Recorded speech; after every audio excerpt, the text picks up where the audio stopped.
हरे कृष्ण, हर हर महादेव। आप सभी का दिन शुभ हो। आज दिनांक है 27 फरवरी और दिन है गुरुवार।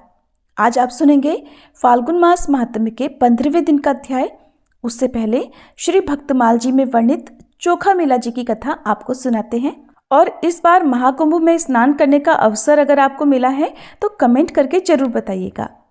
श्री भक्तमाल जी में संत श्री चोखा मेला जी की कथा है। संत श्री चोखा मेला भगवान श्री विठ्ठल के अनन्य भक्त थे। पंढरपुर के पास मंगलवेढ़ा नाम के गांव में श्री चोखा मेला रहा करते थे। मरे हुए जानवरों को उठाना और साफ सफाई की सेवा आदि इनका कार्य था।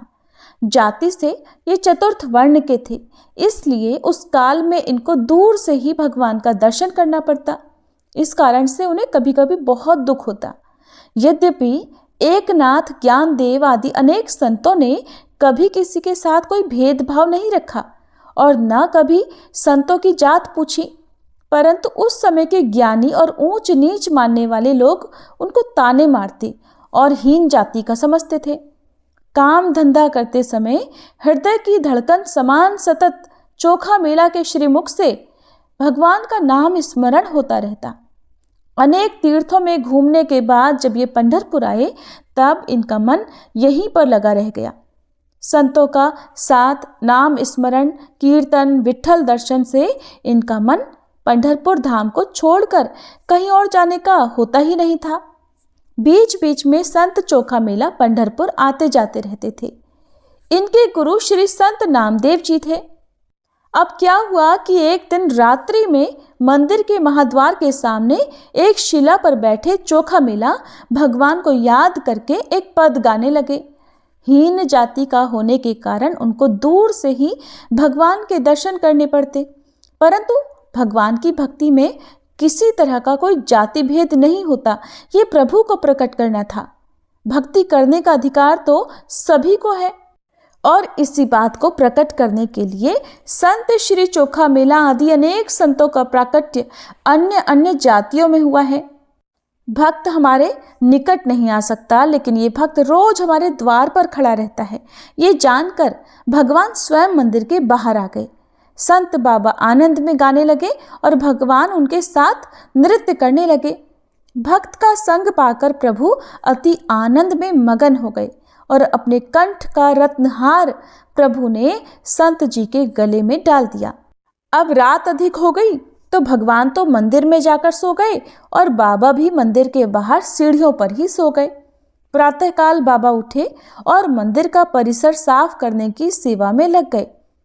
तुलसी माला पुष्पहार उतारते समय जब मंदिर में पुजारियों ने देखा कि भगवान के गले का रत्नहार तो गायब है, उन्होंने यहाँ वहाँ खोजा तो दृष्टि चोखा मेला पर पड़ी। पता चला कि हार तो चोखा मेला के गले में है। अब पुजारियों ने बाबा चोखा मेला जी पर ही चोरी का आरोप लगा दिया। देखते ही देखते लोगों की भारी भीड़ जमा हो गई और कुछ लोग तो संत जी को मारने पीटने भी लगे। बाबा ने बताया कि वो निर्दोष हैं और भगवान ने ये स्वयं हमको हार पहनाया है, पर उन्होंने संत बाबा की कोई बात नहीं मानी। अंत में उन्होंने श्री भगवान का स्मरण किया।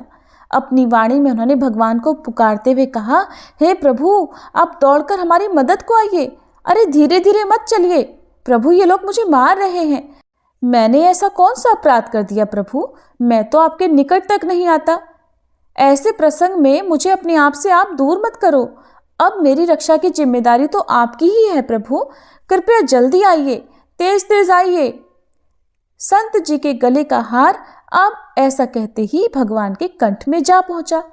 अब मंदिर के जो पुजारी जी बाबा चोखा मेला के कंठ से हार निकालने के लिए पहुंचे हुए थे, तो उन्होंने संत बाबा के कंठ से जब रत्नहार निकालने का प्रयास किया तो रत्नहार तो उनके कंठ में था ही नहीं। तब उन्होंने पूछा, कहाँ गया रत्नहार, कहाँ छुपाया तुमने? तब बाबा ने कहा, मेरे प्रभु ने मेरी विनती सुन ली, वो हार तो भगवान के कंठ में ही है। पुजारियों ने मंदिर के अंदर जाकर देखा तो सचमुच हार तो भगवान के कंठ में ही था। उन्होंने मारने वालों को रोका और उन्हें पता चल गया कि इस चोखा मेला में कुछ तो विशेष शक्ति है, इसलिए वो कुछ दिन तो चुप रहे।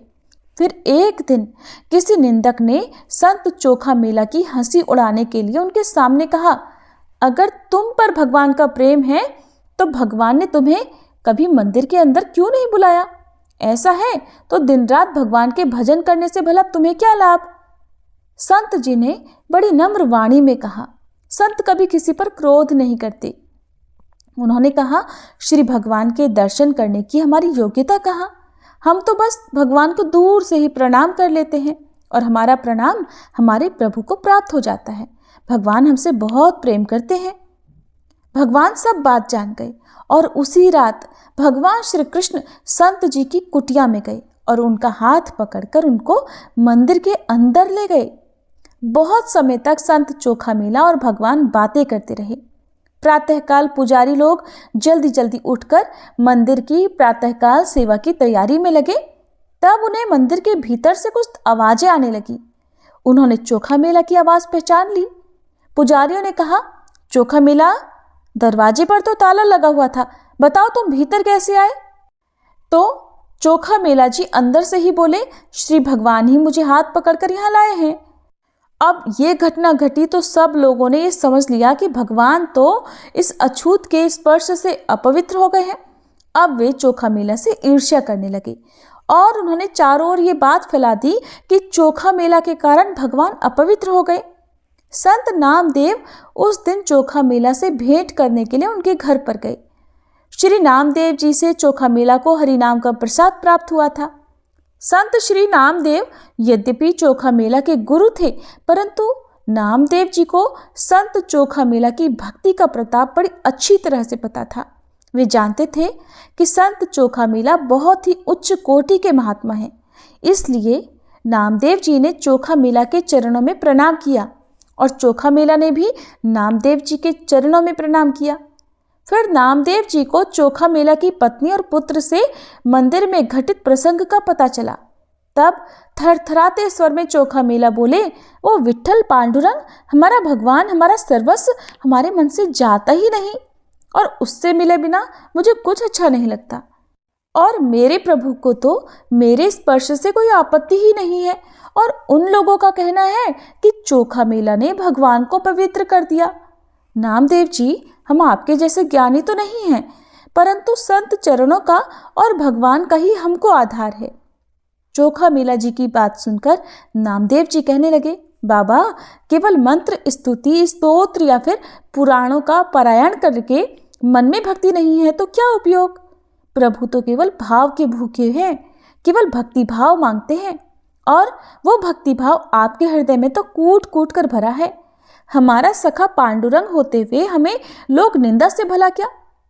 इन पर आप क्रोध करें, इनको गालियां दें तो भी इतनी पात्रता इनकी नहीं।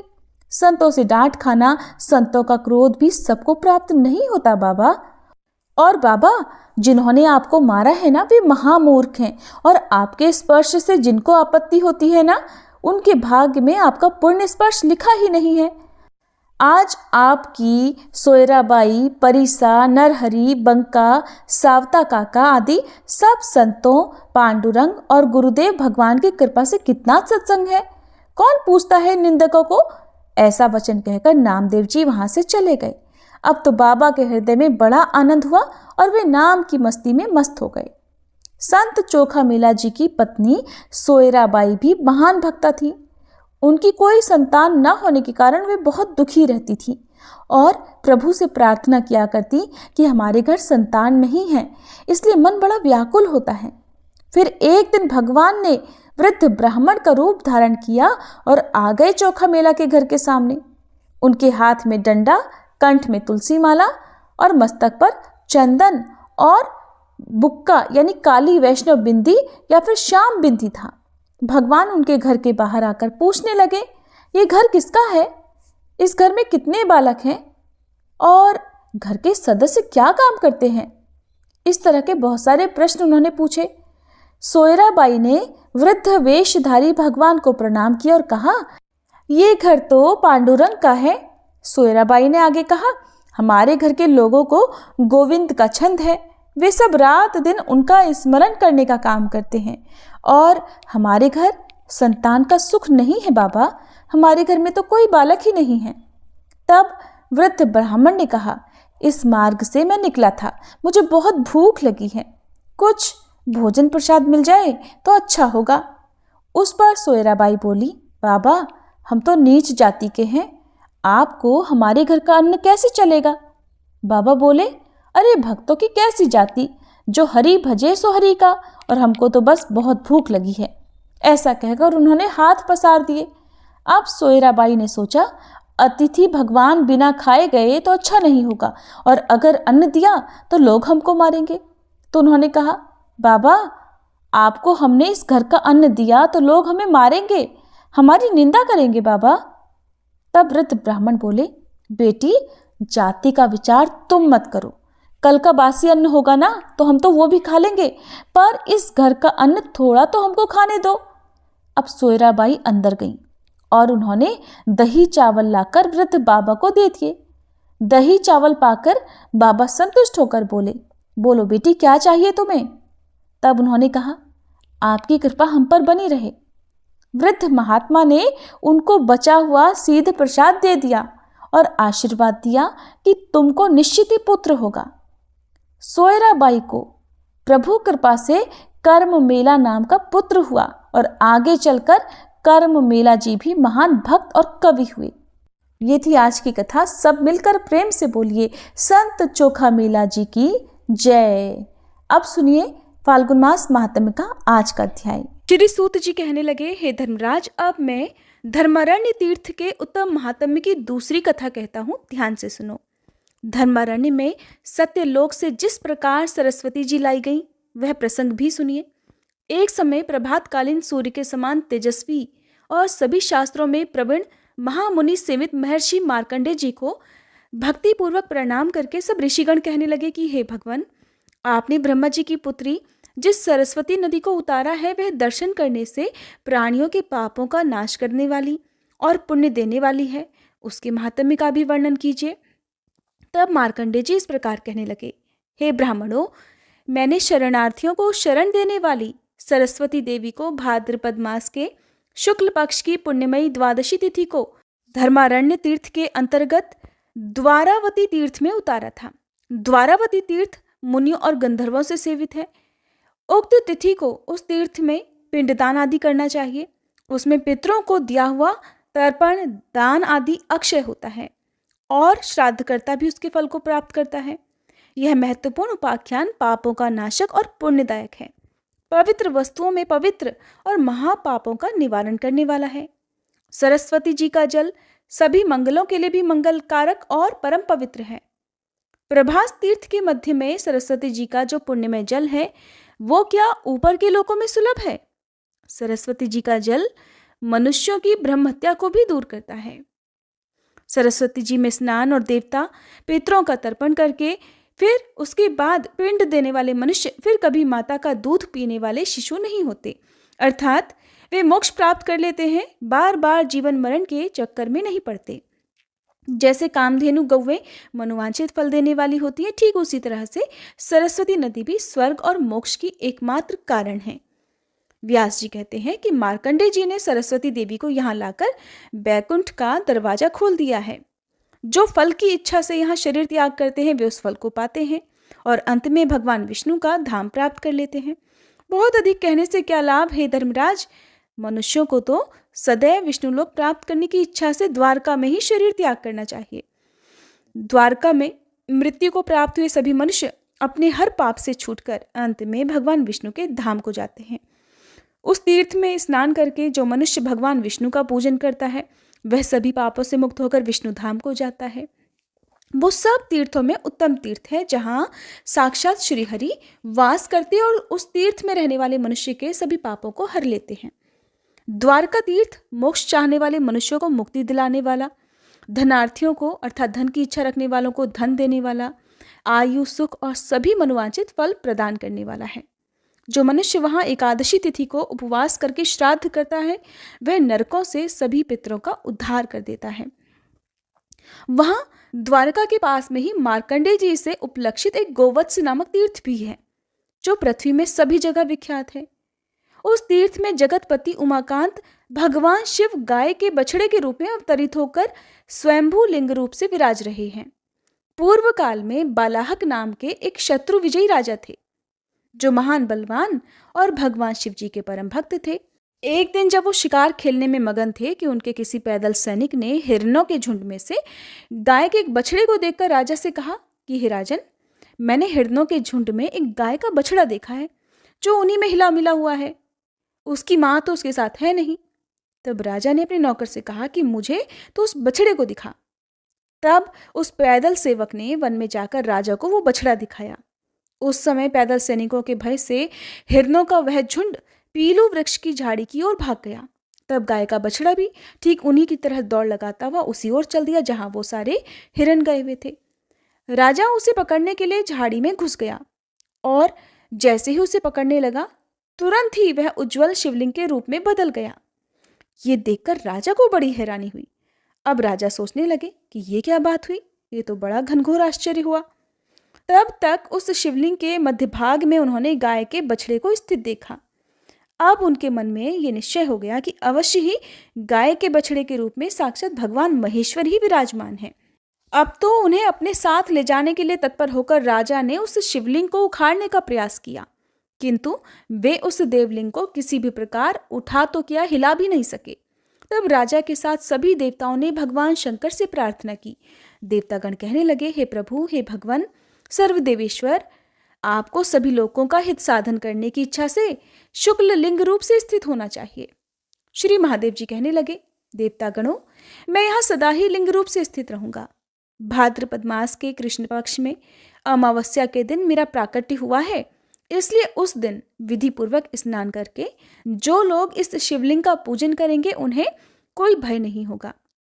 यहाँ पिंडदान करने से पूर्वजों को सदा के लिए उत्तम लोक की प्राप्ति होगी। घोर रौरव नामक नरक, कुंभीपाक और अन्य अन्य नरकों में गिरे हुए अथवा पशु पक्षियों की योनियों में पड़े हुए जो पितर हैं, उन्हें भी यहाँ एक बार पिंडदान करने मात्र से अक्षय गति की प्राप्ति हो जाती है, उन्हें मोक्ष प्रदान हो जाता है। इसके बाद तो राजा बलाहक ने सभी देवताओं के समीप उस शिवलिंग को स्थापित किया और लोकहित की कामना से अनेक प्रकार के दान दिए।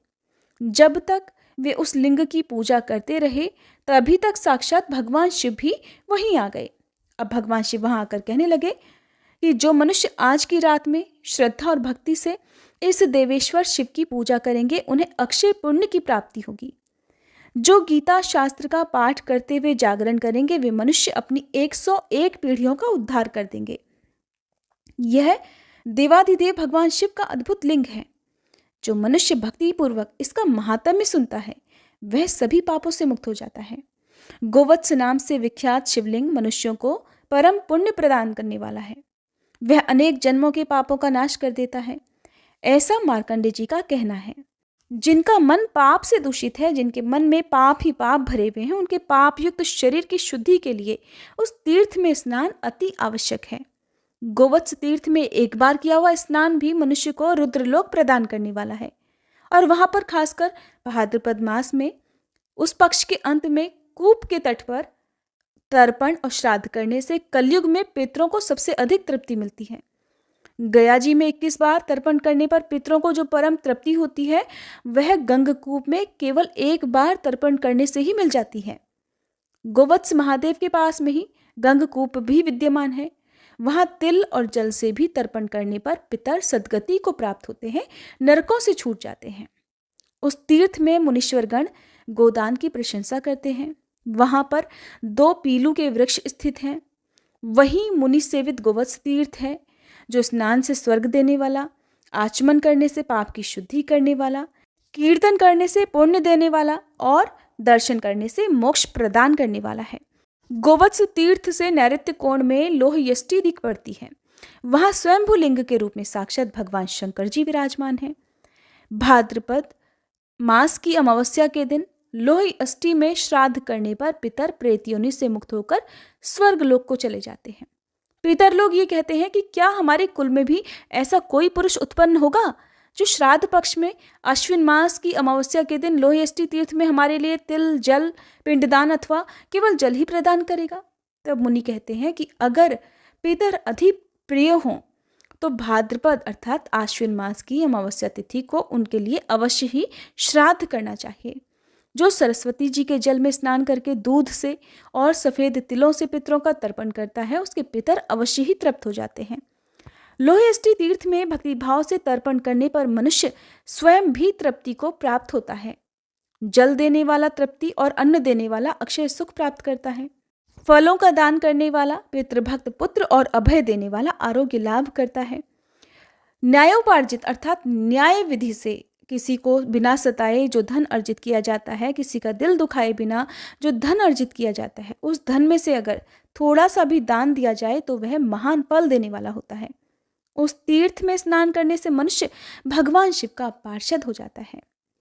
तो ये थी आज की कथा, जिसमें आपने जाना कि किस प्रकार से अमावस्या तिथि के दिन हमारे द्वारा किए गए पिंडदान, तर्पण आदि से हमारे पितरों को मोक्ष मिल जाता है। इतना ही नहीं, 101 पीढ़ियों का उद्धार हो जाता है। और इतना ही नहीं, बल्कि जो भी व्यक्ति श्राद्ध तर्पण आदि करता है, अपने पितरों के नाम से फलों को, सब्जियों को दान में देता है, जल का दान करता है, उसका भी उद्धार हो जाता है। अंत में ऐसा व्यक्ति अपने पितरों के साथ ही भगवान शिव का पार्षद बन जाता है। आप सुनिए पितृ चालीसा पाठ, जिसे सुनने मात्र से पितृदोष दूर हो जाता है और पितरों की कृपा भी प्राप्त होती है। हे पितरेश्वर, आपको दे दियो आशीर्वाद, चरणाशीष नवा दियो, रख दो सिर पर हाथ। सबसे पहले गणपत, पाछे घर का देव मनावा जी। हे पितरेश्वर, दया राखियो, करियो मन की चाया जी। पितरेश्वर करो मार्ग उजागर, चरण रज की मुक्ति सागर। परम उपकार पितरेश्वर कीन्हा, मनुष्य योनि में जन्म दीन्हा। मातृ पितृ देव मन जो भावे, सोई अमित जीवन फल पावे। जय जय जय पितर जी साई, पितृ ऋण बिन मुक्ति नाही। चारों ओर प्रताप तुम्हारा, संकट में तेरा ही सहारा। नारायण आधार सृष्टि का, पितर जी अंश उसी दृष्टि का। प्रथम पूजन प्रभु आज्ञा सुनाते, भाग्य द्वार आप ही खुलवाते। झुंझुनुने दरबार है साजे, सब देवों संग आप विराजे। प्रसन्न होए मन वांछित फल दीन्हा, कुपित होए बुद्धि हर लीन्हा। पितर महिमा सबसे न्यारी, जिसका गुण गावे नर नारी। तीन मंड में आप विराजे, बसु रुद्र आदित्य में साजे। नाथ सकल संपदा तुम्हारी, मैं सेवक समेत सुत नारी। 56 भोग नहीं है भाते, शुद्ध जल से ही तृप्त हो जाते। तुम्हारे भजन परम हितकारी, छोटे बड़े सभी अधिकारी। भानु उदय संग आप पुजावे, 5 अंजलि जल रिझावे। ध्वज पताका मंडपे है साजे, अखंड ज्योति में आप विराजे। सदियों पुरानी ज्योति तुम्हारी, धन्य हुई जन्मभूमि हमारी। शहीद हमारे यहाँ पुजाते, मातृभक्ति संदेश सुनाते। जगत पितरो सिद्धांत हमारा, धर्म जाति का नहीं है नारा। हिंदू मुस्लिम सिख ईसाई, सब पूजे पितर भाई। हिंदू वंश वृक्ष है हमारा, जान से ज्यादा हमको प्यारा। गंगा ये मरु प्रदेश की, पितृ तर्पण अनिवार्य परिवेश की। बंधु छोड़कर इनके चरना, इन्हीं की कृपा से मिले प्रभु की शरणा। 14 को जागरण करवाते, अमावस को हम धोक लगाते। जात जड़ूला सभी मनाते, नांदी मुख श्राद्ध सभी करवाते। धन्य जन्मभूमि का है वो फूल, जिसे पितृमंडल की मिली है धूल। श्री पितर जी भक्त हितकारी, सुन लीजिए प्रभु अर्ज हमारी। निशिदिन ध्यान धरे जो कोई, तासम भक्त और नहीं नहीं कोई, तुम अनाथ के नाथ सहाई, दीनन के हो तुम सदा सहाई। चारिक वेद प्रभु के साखी, तुम भक्तन की लज्जा राखी। नाम तुम्हारो लेत जो कोई, तासम धन्य और नहीं कोई। जो तुम्हारे नित पाव पलोटत, नवो सिद्धि चरना में लोटत। सिद्धि तुम्हारी सब मंगलकारी, जो तुम पे जावे बलिहारी। जो तुम्हारे चरण चितलावे, ताकि मुक्ति अवसी हो जावे। सत्य भजन तुम्हारे जो गावे, सो निश्चय चारों फल पावे। तुम्ही देव कुल देव हमारे, तुम्ही गुरुदेव प्राण से प्यारे। सत्य आस मन में जो होई, मन वांछित फल पावे कोई। तुम्हारी महिमा बुद्धि बढ़ाई, शेष सहस्त्र मुख सके ना गाई। मैं अति दीन मलिन दुखियारी, करहूँ कौन विधि विनय तुम्हारी। अब पितर जी दया दीन पर कीजे, अपनी भक्ति शक्ति कछु दीजे। पितरों को स्थान दो, तीर्थ स्वयं ग्राम। श्रद्धा सुमन चढ़े वहाँ, पूर्ण हो सब काम। झुंझुनू धाम विराजे हैं, पितर हमारे महान। दर्शन से जीवन सफल हो, पूजे सकल जहान। जीवन सफल जो चाहिए, चले झुंझुनू धाम। पितर चरण की धूल ले, हो जीवन सफल महान। जय भोलेनाथ। आज के अध्याय में बस इतना ही। इसके आगे की कथा आप सभी आने वाले अध्याय में जरूर सुनिएगा।